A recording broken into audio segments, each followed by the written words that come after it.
بسم الله الرحمن الرحيم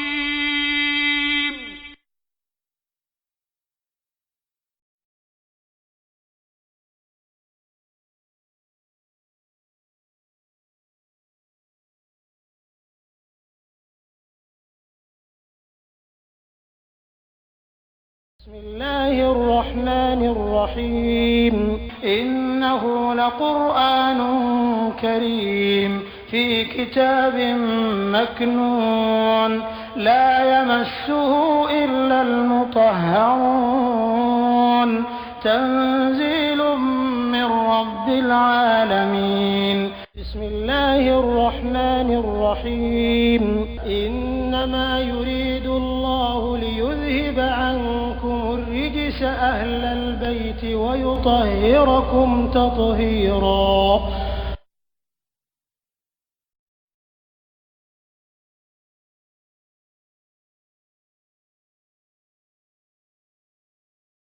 ولما ألقوا منا جاءهم نالكلا بني إسرائيل كوما كتاب دولا نو القرآن من عند الله كابون ستي مسألة يرى مصدق كتاب يكلا تشندنا نو القرآن لما القرآن بتشندي كفنا معهم من بني إسرائيل كوي التوراة الإنجيل لا وكانوا كسر يهود النصارى تنكلا من قبل كابون القرآن كان دليل يستفتحون وبجمعين كلا على الذين مقود كان كفروا كافر لا فلما ألقوا منا جاءهم ذلك لهم ما فننا لهم عرفوا ويفهمون كفروا وكافر يلا به وفنا تيما فلعنة الله على كدنا على الكافرين وسبت الكافرين بمانتي فتن من ولي على كافر آمين علي يوجوك كما له حالي wakalu kulubuna golfon kolu dusukun tatulen do ka bɔ tiɲɛ tali ma parce que ni sago ka dusukun kori tiɲɛ tɛ place sɔrɔ tugun ni ni sago bila ɲɛfɛ ko la tiɲɛ tɛ place sɔrɔ yen tugun pour que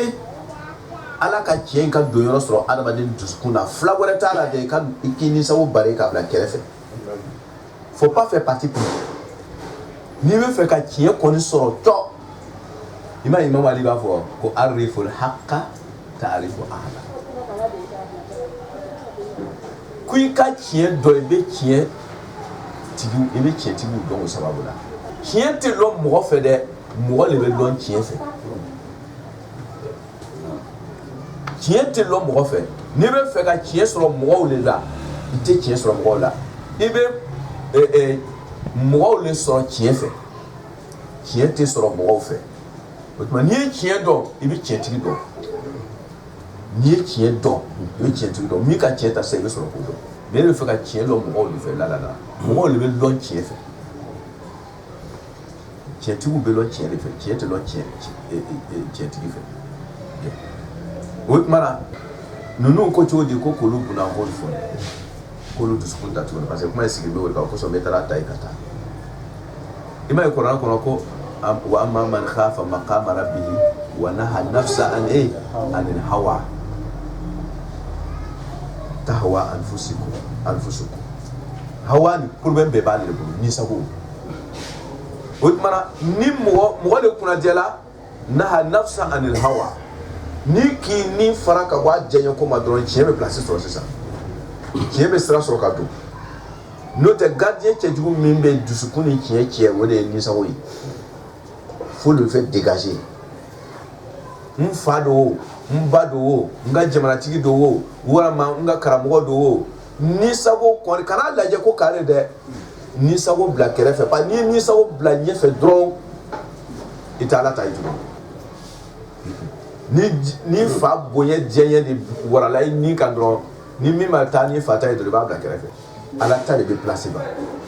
ni fa ta ni ala ta bɛnna falilahi alhamdu tant que ni ma ni sago le dégager ka bila kɛrɛfɛ ala ta tɛ place sɔrɔ c'est une grande barrière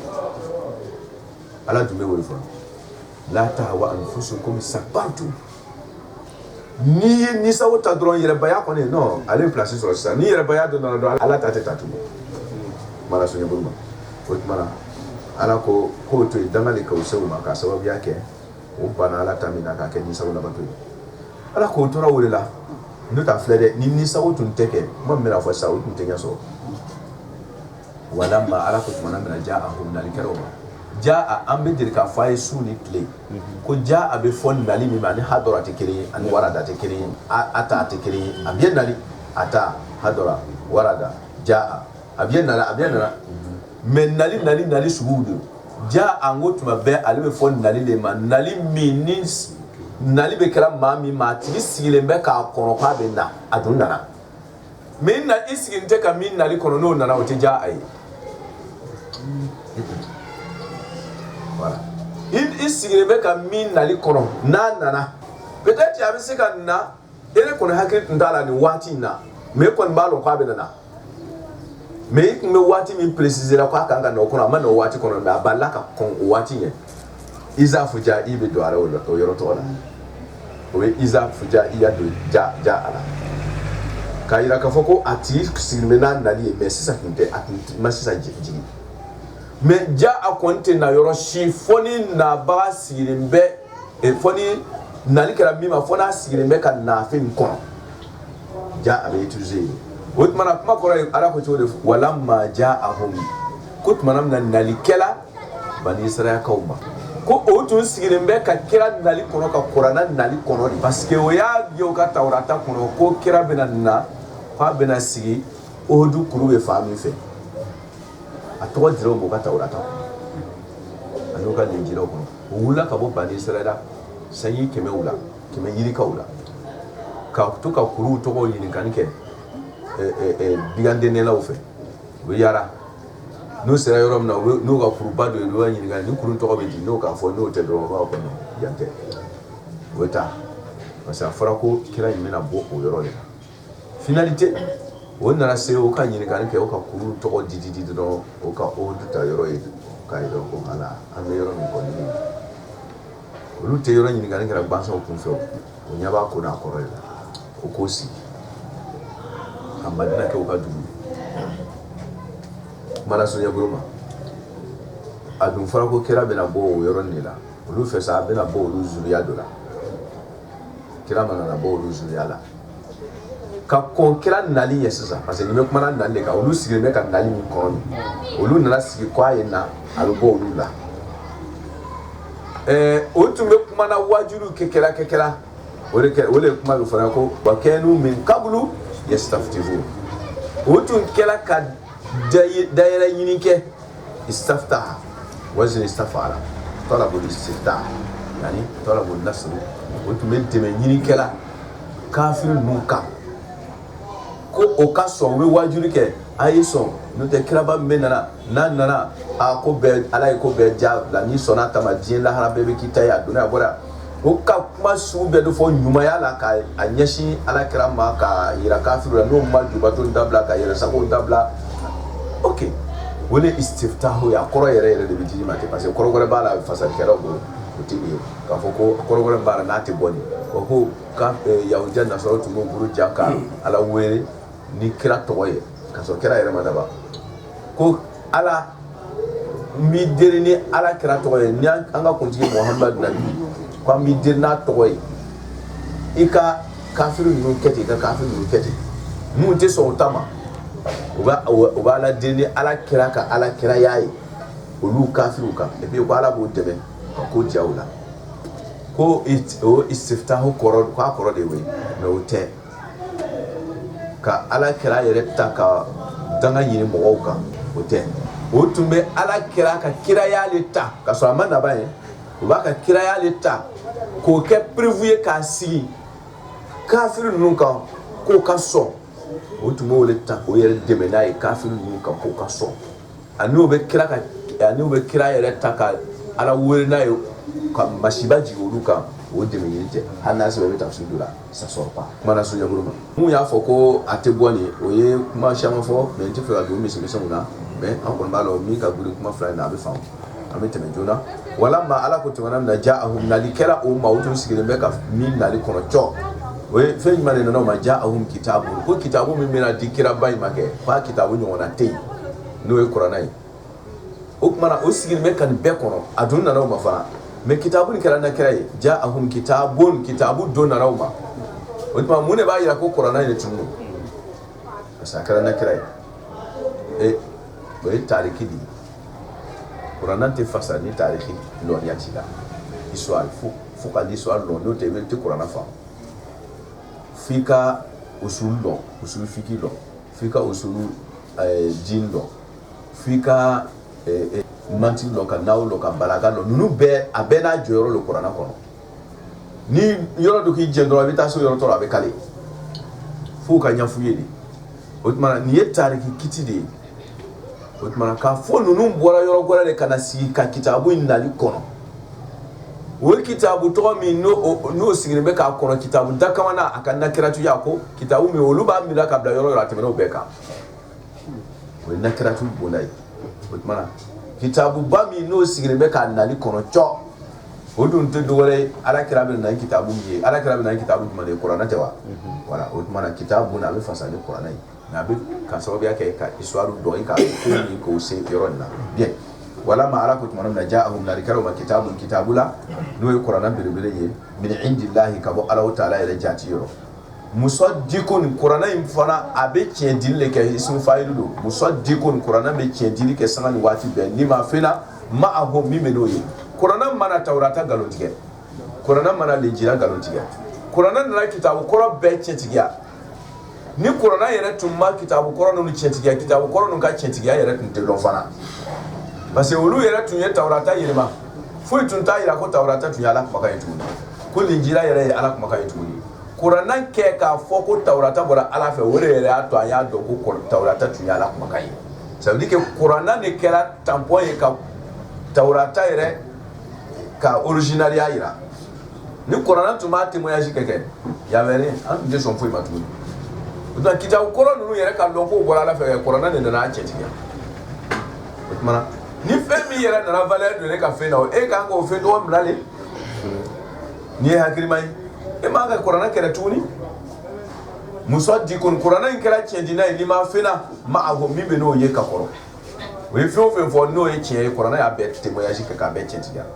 ko wa kɛnu ko k'a sɔrɔ alu yɛrɛ de kɛra cɔ yahudiya nasɔrɔw yɛrɛ de tun kɛra cɔ min kabulu ka kɔn kuranɛ nali ɲɛ yastaftihuna o bɛ dayɛlɛ kɛ o bɛ dayɛlɛ ɲini kɛ o bɛ dɛmɛ ɲini kɛ ala ladina mɔgɔw kan kafaru mun kafira la mun tun ye jubatola n'o tɛ sɔnna foyi si ma aw de tun kɛra k'a fɔ olu ye k'o ka sɔn silamɛya ma k'o ka sɔn ka ala kɛra kɛ o ka kira ye a ye na o sɔrɔ o labɛn bɛ k'a kɔnɔ voilà o tuma mɔgɔw limaniyara ala kɛra ma ka sɔn kira yɛrɛ ma bangebaa sallallahu alaihi wasallam o dun y'a limaniya nafa don an ka farafinna b'a la n sigira ni mɔgɔ dɔw ye ala ka hinɛ dɔw la o sara bi o ye farafinna masaw ye an ka lamuru yɛrɛ la yan o lasare bɔ kana olu ka masakɛ parce que min bɛ kuma fɔla ni ye ale yɛrɛ masaya tulu tun sera ale de ma mais silamɛya kosɔn a k'i ban a la silamɛya kosɔn a k'i ban a la parce que n'i taara dɔn i b'u ka laadaw labato ok ale ka ni masaya bɛna se min ma o ka histoire taara min fɔ yɔrɔ min na o b'a bɛɛ ɲɛfɔ a ye a ko n ma ko olu ka mɔkɛw ka kɔrɔ k'o ye sanukuru belebeleba dɔ labɛn ka bila k'o ka kira bɛna na ko n'a nana n'a mana olu sɔrɔ o ka sanu in d'a ma olu ka bonya don farafinna yan lasere baba Muhammad wa ali Muhammad histoire karantan fɛ o an y'an ta bɛɛ kɛ mɔgɔ wɛrɛ ta histoire ɲɛɲini k'an yɛrɛ to yen oui ala kira ma mɔgɔw ci ka na habasi bansanw farafinna kɔnɔna gɛlɛn don kiraw dɛmɛlen na depuis lawale la o tɛ bi ye mana sɛnɛbolo ma o tuma na mɔgɔw tun sigilen don minnu yɛrɛ tun tɛ silamɛ o tun sigilen don ko mɔgɔba bɛna na diɲɛ laban na a bɛna kɛ diɲɛ lafiyana ye ka mɔgɔw bɔ sɛgɛn ni ɲanu na ala ka maa ɲuman bɛɛ b'a la lɔ o tuma na ko a dɛmɛbaga ye o tuma na bɛɛ ka a ka seko kɛ k'a bila n'a nana dɔw pɛrɛnlen don k'a dɛmɛ mais a nalen mun kɛra wala be fora sisan ouais mo shaman ba kete mais ni ko sera tiema do ka mo refo wa kenu kam na o tabuna la yoro na min kabu aga min lo be harfu jalle yo aga ga min kabu li na maga min kabu la kala min kablu ni ba'd o kalimatu fula arabu kam bela kablu wa ba'd ni harfu ni kalima fulani avec mabni ala dom avec murabu fa kalimat arab kan do be kabila wala mabni no fokata jeuri ale tike murabu mi fara murabu ale fara murabu fokata jeuri atike mabni mais mi ba uroli flash union fait we kablu wa ba'd tantôt il est murabu tantôt il est mabni les conditions de bala avec on a ça mabni ya tu le chema ko so min te se barakala mais beta ko na ko yoro da min mi barakala o condition do le bala kala sunya comme une nangwa me dola o surutu nu fe mi ba ta beta mabni fe mi ba ta te ka mabni fe mi ba ta tan fana be ken na o dalsu ya muri ame abita beta o ma se ka korea dro ko abete I janto ala I ka nyanyini ka fa munatuma dora min be barakala munatuma dora min te barakala donc il faut chercher à savoir quand tu m'as voilà faut d'une tour nya ida na oko kala sunya mais kablu okela ka komunye min qabl maji'i nabi wa min qabl maji'i al-kitab al-Qur'an ka kon wo mudafu lehi mazufu mudafu qablu ale do mudafu lehi tuma be mais naka mudafu lehi tigala dro à condition de le wait min qablu ka kon Qur'an ni ala kala ndale ye o yahuda nasoro tun kala madina kono al magala mununa yastaftihuna o be dayere nyinike o be deme nyinike ala ladina mugoto kan kafaru mu kafirale do kwa yeso de parce que mi men na ale tade jiye falamma tumana minadu ja'ahum kiran na nawma ja'ahum nalikalo mamma fina arafu o yimido yani arafu domiro aidu ni ko se man mazufu falamma kutmana mina ja'ahum nalikalo mamma fina arafu o yimido o ya doncho kira tama chugo benya fora tawrata korona akuma chugo hanu ma ye no ya kuma kame no ya singa me balo balelo amankutu totalite bedira mo ba don wole kama alako tumana mina nalikelo mamma fena arafu we mi don o ya don we kira no be korona yere lom bien we korona su do fo kateme awa depuis o kala do fena na mo ba fe mi su do kafaru o kafira bi ama ka lon ka bama mi ka gwala wele nyisa ni malo ni banake ala ya fa mais ka lon ka ba ite blade ko so ko karamo ko ka jangata ka jugula hara ni kufuru parce que kufuru fana carte fly de attention kufuru kana yera ko karamo ma oui kufuru carte fly carte premier wala ta jangata ka no carte flanel o ka jangata ka jugulu karamo yere karamo tubanti u fa etu awai we juma e kufuru tubanti juma min ata don atefe ka lo ata lo weche mais atife ka lo a jahiru muqassir non wote jahiru murakabu ale talo mais ale talo kwa talo we jahiru murakabu nkatoma ni talo abalo kwa talo mais atife ka lo wole cheka jugu ni talo atalo kwa talo we jahiru murakabu wote ni talo abalo kwa talo mais atife ka lo ni ni mainza wujanga taka juguni beta bambanti cheju atado atefe ka lo ala ka disi o lute blade o kunvi sugu ala to lubla mais mi ta lo simple ale fe ka lo mais ama lo ni hasin na ka solution so ka lo do ale fe ka lo na le ka kunvi ya se film ala ya fa parce que lui il a envie de connaître il cherche solution pour savoir mais n'arrive pas na le fil la kamika ala ba ya fa mais il ta lo il ne veut même pas chercher à savoir. Au contraire, il y a l'autre sera d'accord avec cela. Et quand ça, alors que ma arafu, oui, donner que féminin, kafaru, kafira, biyama, fala anatullahi, alors qu'elle est jangata, naka, alors que jangata gele,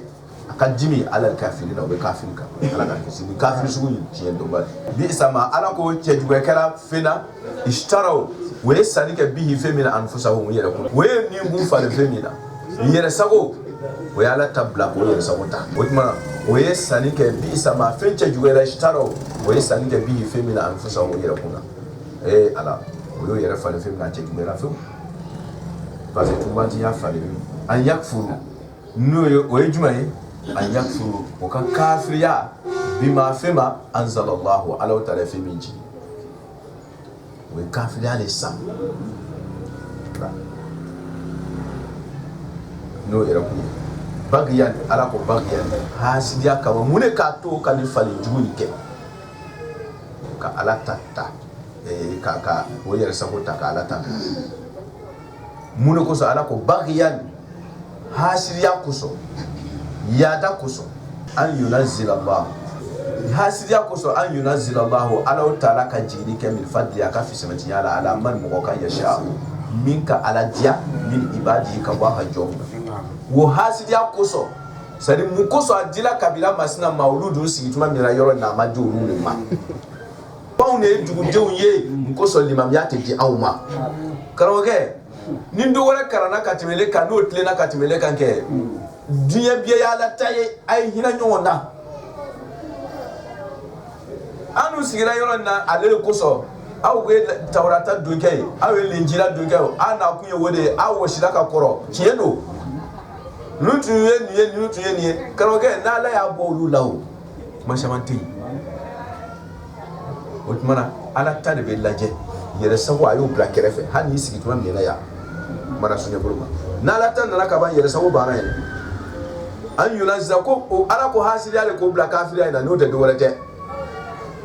an yunazila la ko mun kosɔn ko ala ta'ala ye jigili kɛ min fadli a ka fisamatiya la n'o y'a ka hɛrɛ ye ala man mɔgɔ kan yasha min k'a lajɛ min ibadi ka bɔ a ka jɔnw cɛla mun kosɔn o y'a di ala y'a di ala kira ma olu sigilen ka kira y'a min kɔnɔ mun n'a dira bani hashim ma a ma di olu ma a kɛra baara ye o de tun bɛ mɔgɔw kan hali sini ni ka ala bɛ ninnu ta kisa la kɛrɛnna kɔrɔna kɔnɔ kɛ o kelen de b'an fana kan anw de ye nin ye dɛ nin ti k'anw fɛ dɛ a bɛ bɛɛ fɛ yen mais kafiriya ka di n'a ye yɛrɛ sago ta k'a don diinɛ kɔnɔ dɔrɔn diinɛ bɛ tiɲɛ faba'u ala ko o kɛra sababu ye yahudiya kɔsegi yahudiya nasɔra kɔsegila bɛ ghadabin ni dimi dɔ wɛrɛ ye ala ghadabin ka fara dimi kɔrɔ dɔ wɛrɛ kan o k'ala la dimi ka kɔrɔ o nana ka na a yɛrɛ sigi kun ye min ye n'o ye kira ta dɛmɛ ye o fana nana a banna tugun ka ban o fana la tuguni o kɛra dimi dɔ wɛrɛ ye o ye dimi kɔrɔ jumɛn de tun bɛ o ni ala cɛ ye o de tun ye o bana tawurata la o ye tawurata sɔsɔ ka tawurata yɛlɛma ala b'o yuharifuna al-kalima an mawaadi'i o ye tawurata yɛlɛma ka kɛ o sa o dimi o bɛ ala bolo ka jigin o kan kira fana nana tuguni a y'o fana kuma yɛlɛma tuguni o kɛra dimi fila ye faba o kɔsegin bi ghadabin ni dimi ye n'o ye kafiriya ye ala kira ma ala ghadabin dimi kɔrɔ kan n'o ye kafiriya ye tawurata ma ghadabi premier o ye ban ye kuranna ma ghadabi filanan o ye ban ye tawurata ma walil kafirina ala ko ni kafiri sugu ninnu kelenkelenna bɛɛ lajɛlen sabati kɛra o ye o ni mɔgɔ k'a kɛ ten ka kuranna yɔrɔ dɔ ta ka kuranna yɔrɔ dɔ ka baara ou bien ka kuranna ta ka ban tawurata ma ou bien ka kuranna ta ka ban linjila i bɛ sɔn sangaba kitabu bɛɛ de ma k'a bɛɛ bɔra ala yɔrɔ ka sɔn kuranna yɔrɔ bɛɛ fana ma kana dɔ ta ka dɔ to yen n'o tɛ dɔrɔn ala bɛ dimi kɔrɔ walil kafirina ala ko mɔgɔ min bɛ wolomani kɛ k'o lani kɛ walil kafirina sabati kɛra o kafiri sugu ye azabul jannata sidɔnbali la muhinun min bɛ farikolo tigɛ ala k'an kisi a ma wa idha ala ko tuma min na qila ni fɔli kɛra lahum o ye aminu ko ka limaniya bima fɛn ma anzalallahu ala ta'ala ye fɛn min jigi kana limaniya dɔ ma ka dɔ to yen dɛ bima fɛn de ma anzala ma ale mawsul mutlaqu de kana limaniya kuranna yɔrɔ dɔ ma ka yɔrɔ dɔ to yen dɛ i bɛ limaniya kuranna bɛɛ de ma n'a fɔra ye ko ka limaniya bima fɛn ma anzalallahu ala ye fɛn min jigi kalu o ko nu'minu k'olu bɛ limaniya le o bima fɛn de ma unzila min jigira ale na olu tɔgɔ la n'o ye tawurata ni linjila ye o min jigira olu ka kabila ma olu bɛ sɔn o de ma n'a ma ko olu ka kabila yɔrɔ olu t'a la ok ala ko wa yakfuruna k'olu bɛ kafiriya bima fɛn de ma wala aho min b'olu ta kɔfɛ min ma jigin olu kan o t'o fɛ n'a dira kabila wɛrɛ ma olu t'a la ok ala ko wa huwa k'a sɔrɔ o fɛn kura min jigila min ma jigin olu ma n'a jigila kabila wɛrɛ ma kɛ wa huwa o fɛn tɔgɔ kura min jigin kɛ alhaq o de ye tiɲɛ ye musaddiqan ayrabe tiɲɛ dili kɛ min ma fɛnna ma aho min bɛ n'olu ye kol kira a fɔ ye sa n'o bɛ min fɔra n'o yɛrɛ fana ye tiɲɛ ye o k'o tɛ sɔn kuranna ma ko min dira olu ma olu bɛ sɔn o de ma Tawurata ala ko hali o yɛrɛ de a ma tiɲɛ fɔ mun kosɔn kol kira a fɔ ye falima mun de kosɔn taqtuluna a bɛ fagali kɛ anbiya Allah ye ala ka nabi ɲumanw na aw le ma fɔ Nabila Isa ko fɔ ala y'a dogo o de aw bɛ sɔn fɛn ma min jigira kan Nabila Isa arabu de Bani Israël ka tɛ a wolola fɛ yen a b'a balo min y'a lamɔ a b'a lɔn cɔ munna fɔra ko k'a b'a fa ni fɛn min bɔra aw fɛ ko a bɛ sɔn o de ma ko nin bɔra arabu fɛ an tɛ sɔn o ma hali o de a bɛɛ c'est à dire bɔda yiri dɔrɔn don k'a fɔ ko komi an ka kabila mɔgɔ tɛ o kosɔn an t'a fɛ an ka kɛ an ka limami ye hali n'o ya kabila mɔgɔ don a dɔgɔkɛ n'a kɔrɔkɛ bɛna ɲɛɲini mɔgɔ o mɔgɔ sɔnna ka mɔgɔ wɛrɛ kɛlɛ ko k'a sɔrɔ limamiya saritu dafara la k'ale tɛ fɛ ko parce que ale ya kabila mɔgɔ tɛ hali n'a y'a d'a ka kabila mɔgɔ ma a bɛna kɛlɛ fo a ye don ale de bolo o dɔrɔn de hasiriya de bɛ yen ni hasiriya dun nana adamaden ɲɛ kan hali a fa a b'a faga ala k'an kisi a tɔɔrɔ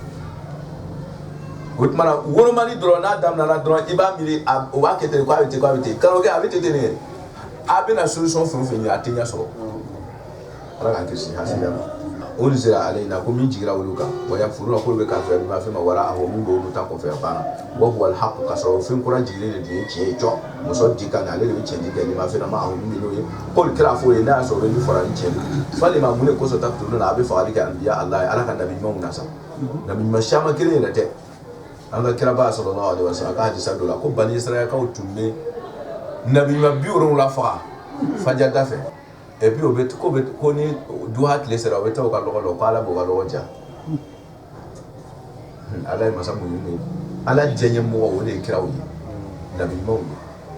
Bani Israëlkaw bɛ nabi ɲuman 70 faga fajada fɛ et puis o tile kelen kɔnɔ o bɛ taa sigi o ka lɔgɔ fɛ ala b'o ka lɔgɔ ja o i kana miiri ko komi harijigɛ foni don ko i ko ka da ala ye han karamɔgɔkɛ ka wurudi kɛ su fɛ i ka duwawu jaabi la walahi a t'a yira ko i ko ka da ala ye ala yɛrɛ b'a jugu ka duwawu jaabi joona ka tɛmɛ a ɲin kan heyi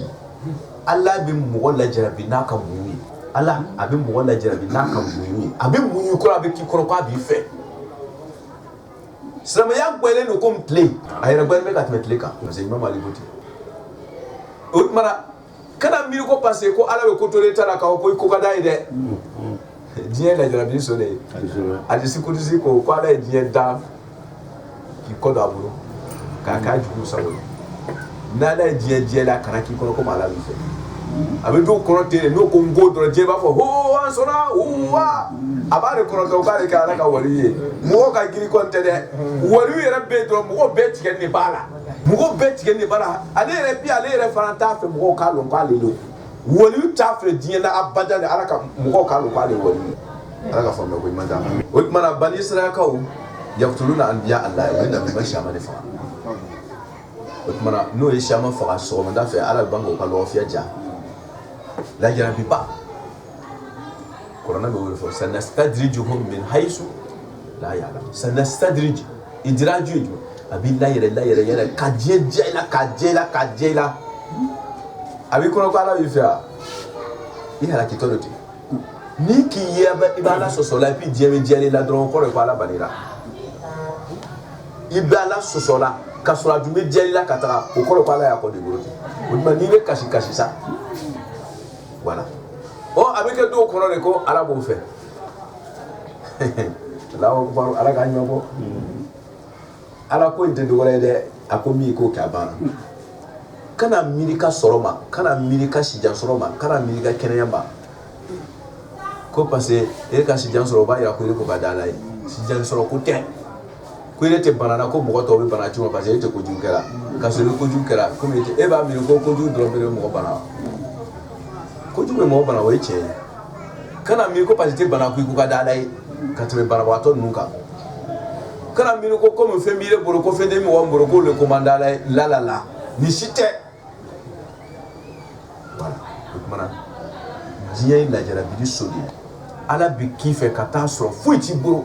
ala bɛ k'i fɛ ka taa sɔrɔ i bananen don ala bɛ k'i fɛ ka taa sɔrɔ i tɛ sijan yɛrɛ sɔrɔ an ba Fatumata Zahra a ma tɛmɛ sanji 18 kan mais kira dusukun don i tɛ kira dusukun y'a sɔrɔ yɔrɔ si a ye mɔgɔ tɛ diɲɛ dugukolo sanfɛ mais Fatumata Zahra tun ye kira dusukun a yɛrɛ de ko ten k'ale kira dusukun don mɔgɔ min ka kira dusukun y'a sɔrɔ i k'a bɛɛ sɔrɔ mais